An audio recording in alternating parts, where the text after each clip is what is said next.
Over here, sir. Sir.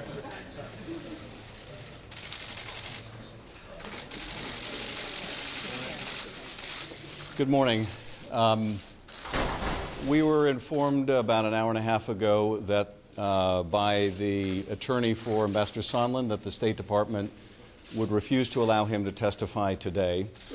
This was after conversations well into yesterday afternoon and evening with the State Department legal advisor, in which there was no indication that the ambassador would be a no-show.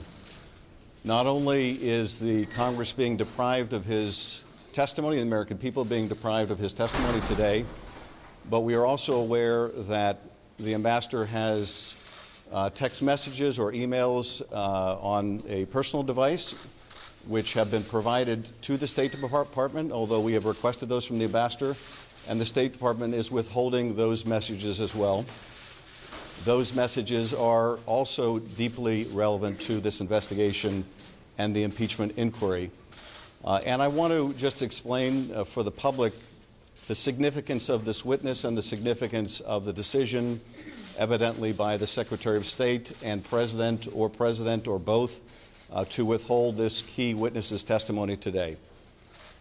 We know from the text messages that Ambassador Sondland was in discussion with Ukrainian counterparts, with fellow diplomatic personnel, and the President, as well as at least one U.S. Senator, about the course of events that we are investigating.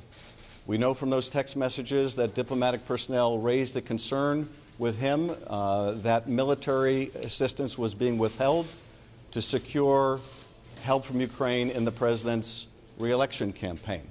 We know that Ambassador Sondland had at least one discussion with a fellow diplomat on that very subject of why military assistance was being withheld. We know Ambassador Sondland was a key player in efforts to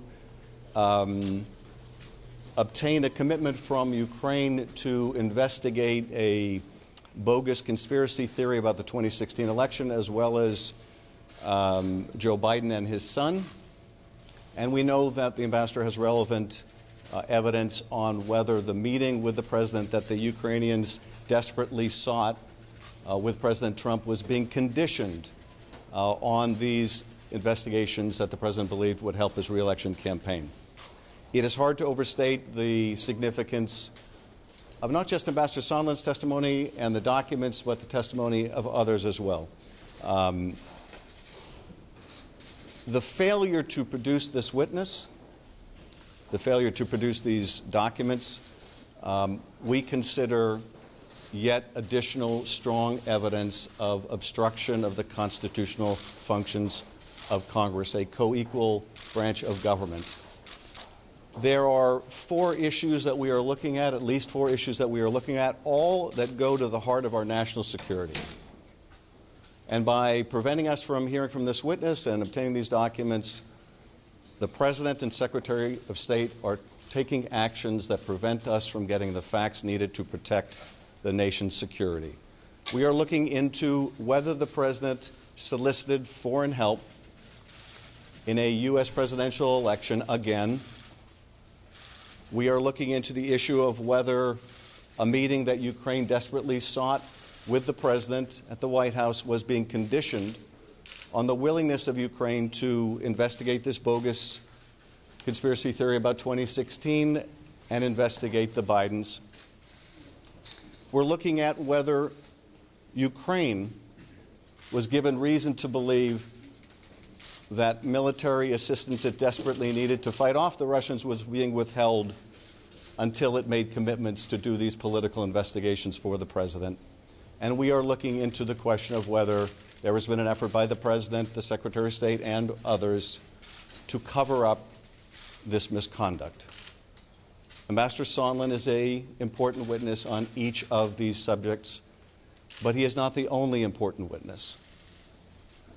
And we will consider this act today, and we've had members fly in from around the country to hear the ambassador's testimony, as well as the withholding of the ambassador's documents, as well as efforts that may be made to discourage or having the effect of discouraging other State Department witnesses from coming forward and testifying, as they have agreed to.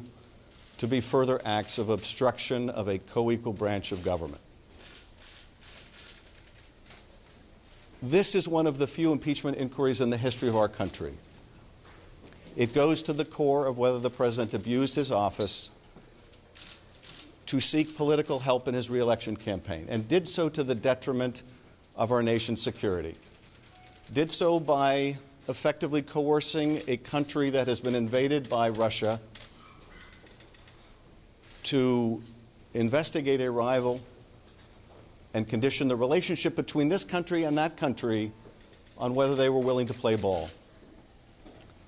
That is the gravamen of the issues that we are investigating, that this impeachment inquiry is looking into. It is hard to imagine a set of facts more damaging to our national security and our standing in the world, but also more of a fundamental breach of the president's oath of office.